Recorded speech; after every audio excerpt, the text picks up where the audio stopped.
প্রিয় দর্শক, সমকাল লাইভে আপনাদের স্বাগত জানাচ্ছি। সাথে রয়েছে আমি নাজমুল ইসলাম।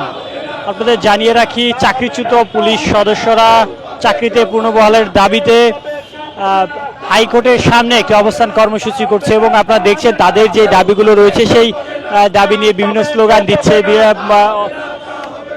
মূলত বেশ কিছুক্ষণ আগে থেকে, অর্থাৎ 2-2.5 ঘন্টা আগে থেকেই তারা হাইকোর্টের এই চত্বরে অবস্থান করছে এবং মূলত তারা দাবি করছে তাদের নানাভাবে অন্যায়ভাবে তাদেরকে চাকরি থেকে অব্যাহতি দেওয়া হয়েছে।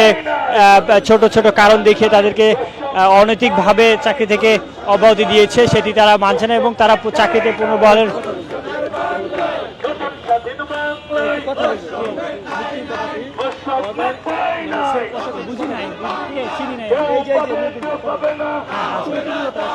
প্রিয় দর্শক, দেখতে পাচ্ছেন আপনারা চাকরিচ্যুত পুলিশ সদস্যরা তারা তাদের মূলত চাকরি পুনর্বহালের দাবিতে একটি অবস্থান কর্মসূচি করছে ঠিক হাইকোর্টের বিপরীত পাশে। আপনাদের জানিয়ে রাখি, এখানে যারা রয়েছেন তারা সকলেই চাকরিচ্যুত পুলিশ সদস্য এবং এর আগে থেকে আমরা দেখছিলাম যে সকাল থেকে তারা এই মূলত কোর্ট চত্বরে আশেপাশে অবস্থান করছিলেন এবং বেলা 10:30-11টা নাগাদ তারা এখানে একটি ব্যানার নিয়ে, যে ব্যানারটি আপনারা দেখছেন এই ব্যানার সামনে নিয়ে মূলত তাদের এই যে আজকের অবস্থান কর্মসূচি সেই কর্মসূচি শুরু করেন এবং তারা বিভিন্ন স্লোগান দিচ্ছেন। তারা চাকরি পুনর্বহাল চাচ্ছেন। একই সাথে এখানে কিছুক্ষণ আগে তারা ঘোষণা দিলেন 1টা থেকে 1:30টার মধ্যে তারা স্বরাষ্ট্র উপদেষ্টার সাথে কথা বলার জন্য যাবেন একটি প্রতিনিধি দল। সেখান থেকে এসে তারা নতুন কর্মসূচি ঘোষণা দিবেন বা তাদের অবস্থান জানান দিবেন।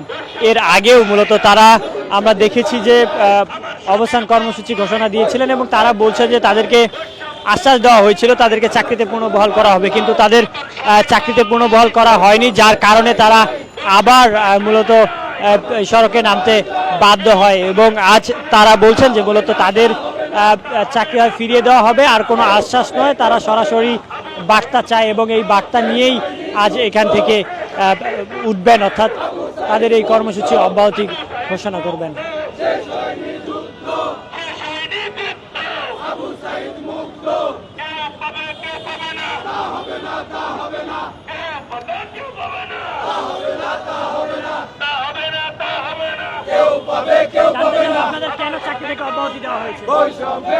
আমাদের বিগত স্বৈরাচার সরকারের আমলে বিভিন্ন ধরনের ট্যাগ লাগিয়ে আমাদের প্রত্যেকেরই চাকরিচ্যুত করেছে 2200 সদস্যদের।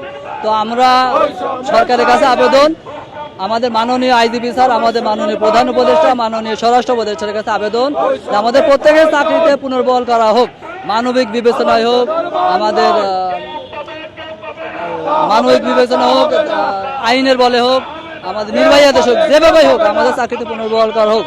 কেননা আমরা প্রত্যেকেই বিগত স্বৈরাচার সরকার আমলে বৈষম্যের শিকার।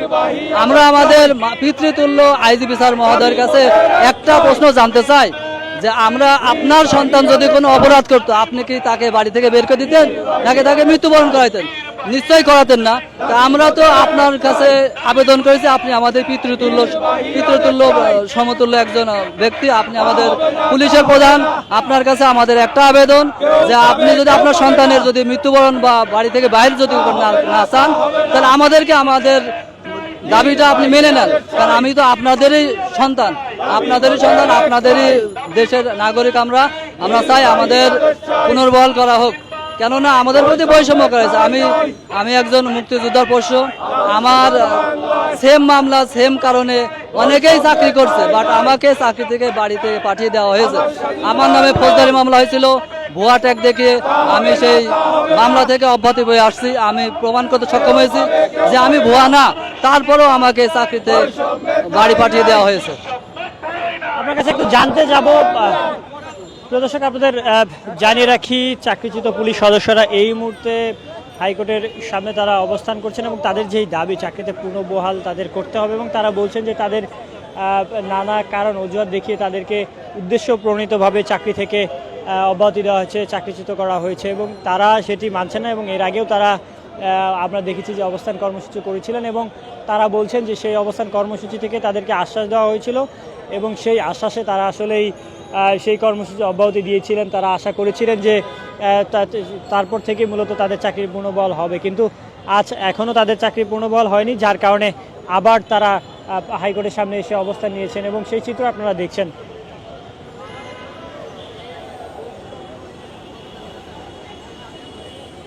প্রিয় দর্শক, আপনাদের জানিয়ে রাখি, বিগত সরকারের আমলে চাকরিচ্যুত পুলিশ সদস্যরা চাকরিতে পুনর্বহালের দাবিতে এই মুহূর্তে ঠিক হাইকোর্টের সামনে তারা অবস্থান করছেন এবং তারা চাচ্ছেন তাদের চাকরি পুনর্বহাল করা হোক। এবং কিছুক্ষণ আগে তাদের একজন সমন্বয়ক অর্থাৎ তাদের সমন্বয়কারী বললেন যে তারা 1টা থেকে 1:30টার মধ্যে স্বরাষ্ট্র উপদেষ্টার কাছে যাবেন একটি প্রতিনিধি দল এবং সেখান থেকে এসেই সেখান থেকে এসে তারপরে তারা আসলেই বার্তা দিবে যে তারা আসলে কোন ধরনের কর্মসূচি ঘোষণা করবেন বা কি করবেন। আপনার কাছে জানতে চাবো, আপনাদের চাকরি থেকে অব্যাহতি দেওয়া হয়েছিল কেন? আমরা বিগত বছরগুলোতে স্বৈরাচারী সরকারের সময় তাদের যে দোসরগুলো ছিল, সবাই না, কিছু সংখ্যক দোসর অফিসার ছিল যারা বিভিন্ন অফিসে বসে বসে তারা সরকারকে টিকায় রাখার জন্য তারা বিভিন্নভাবে অবৈধ আদেশ দেয়, যেরকম জামাত, বিএনপি, ছাত্র বৈষম্য, এদের উপর বিভিন্ন অবৈধ আদেশ দেয়, যেগুলো আমরা পালন করি না। তাদের আদেশগুলো অবৈধ ছিল বলে আমরা পালন করিনি। সেই সুবাদে তারা বলে যে এরা আওয়ামী লীগের লোক নয়, এরা আওয়ামী লীগ সরকারকে টিকায় রাখতে পারবে না, এবং এদেরকে ডিপার্টমেন্টে রাখতে হলে এরা ক্ষতি করবে। যার জন্য আমাদের বিভিন্ন সমস্যা দেখায়, কাউকে ডোপ টেস্ট, কাউকে দুর্নীতি করে মামলা দেখিয়েছে, কাউকে মাদক আসক্ত দেখিয়েছে, কাউকে বিভিন্ন কারণ দেখিয়ে তাদেরকে চাকরিচ্যুত করা হয়েছে। এক্ষেত্রে বৈষম্যবিরোধী ছাত্র আন্দোলনের পরে 5 তারিখ থেকে আমরা যে আন্দোলন ডাক দিয়েছি, যে আমার ছাত্র ভাইয়েরা, আমার দেশের জনগণ যে স্বৈরাচারী সরকারকে হটাই দিয়েছে, তাদের ক্ষেত্রে তাদের ফসল হিসাবে আমরা এখন বৈষম্য শিকার হয়েছি। আমাদের অফিসারগুলো যারা ছিল ওই সময় বৈষম্য বলে, তারা এখন বর্তমানে চাকরিতে যোগদান করেছে। তাকে নির্বাহী আদেশের মাধ্যমে চাকরিতে যোগদান করায় 1 মাসের ব্যবধানে তাদেরকে আইজিপি পর্যন্ত পদমর্যাদা দিয়ে তাদেরকে পেনশন দেওয়া হচ্ছে। অথচ আইন সবার জন্য সমান, একই আইনে তাদেরকে বহাল করা হচ্ছে। কেন আমাদেরকে 2200 পুলিশ কনস্টেবল, সাব ইন্সপেক্টর থেকে কনস্টেবল পর্যন্ত আমাদেরকে বহাল করা হচ্ছে না? আমাদের কেন এই সামান্য দোষ ত্রুটি দেখিয়ে আমাদের স্বৈরাচার সরকারের যে দোসর অফিসাররা ছিলেন তারা এই চাকরিচ্যুত করার সেটা আমরা প্রতিবাদ করতেছি এখন। কিন্তু এই ফসল আমরা কেন পাবো না? আমরা কি দাবিদার না? আমরা কি আইনের সম্মুখীন হতে পারি না? আমরা কি একই আইনের 2 বিচার হবে কেন? অফিসারে যেখানে চাকরিতে বহাল হচ্ছে, আমরা কেন হতে পারবো না? আমাকে এই 5 মাস ধরে যে পুলিশ হেডকোয়ার্টারের বিভিন্ন অফিসারগুলো আছে যারা আওয়ামী লীগের পন্থী, তারা আমাদের এই 5 মাস ধরে বিভিন্ন আশ্বাস দিয়ে আসতেছে, হ্যাঁ বহাল করা হবে, কিন্তু আজও পর্যন্ত আমাদের একটা লোককেও বহন করে নাই। তাছাড়া এখন বলতেছে, শেষ মুহূর্তে এসে বলতেছে আপনাদের নামে বিভিন্ন মামলা আছে, আপনারা অপরাধী, আপনারা কোর্ট থেকে বিনা রায় নিয়ে আসেন, আমরা বহাল করব। এটাই যদি হয় তাহলে সাবেক পুলিশের প্রধান আইজিপি বেনজির আহমেদ, তিনি 4000 কোটি টাকার দেশে লুটপাট করে নিয়ে তিনি দেশ থেকে পলাতক। তাহলে তিনি এত বড় অপরাধ করেছে, আর আমাদের ক্ষুদ্র অপরাধ দেখিয়ে নাটক সাজিয়ে আমাদেরকে এখনো যোগদান করানো হচ্ছে না। আমরা এই 2200 পরিবার ডিপার্টমেন্টে যোগদান করাতে হবেই, তাই না হলে আমাদের 2200কে মেরে মাটি চাপা দিতে হবে। না হলে বাংলাদেশ থেকে আমরা সুবিচার চাই। আমরা জনগণ সহ, ছাত্র বৈষম্য সহ আমরা প্রধান উপদেষ্টার কাছে সুবিচার চাই এবং আমরা চাকরিতে বহাল হতে চাই, দেশের সেবা করতে চাই। আমরা মানবিক পুলিশ হতে চাই। আমরা মানবিক পুলিশ ছিলাম, এখনো আছি, এবং আগামীতে আমাদের যোগদান করলে আমরা থাকবো ইনশাল্লাহ। দর্শক, শুনছিলেন একজন চাকরিচ্যুত পুলিশ সদস্যের কথা। তিনি বলছিলেন আসলে তাদেরকে কেন চাকরি থেকে অব্যাহতি দেওয়া হয়েছে এবং বিভিন্ন কারণের কথা তিনি উল্লেখ করলেন। দর্শক, আপনাদের জানিয়ে রাখি, চাকরিচ্যুত পুলিশ সদস্যরা চাকরিতে পুনর্বহালের দাবিতে তারা এই মুহূর্তে হাইকোর্টের সামনে অবস্থান করছেন এবং তারা বলছে যে তাদের বিভিন্ন কারণে আসলেই চাকরি থেকে অব্যাহতি দেওয়া হয়েছে, যেগুলো চাকরি থেকে অব্যাহতি দেওয়ার মতো নয়, তবুও তাদের চাকরি থেকে অব্যাহতি দেওয়া হয়েছে। প্রিয় দর্শক, এতক্ষণ আমাদের পাশে থাকার জন্য আপনাদের অসংখ্য ধন্যবাদ।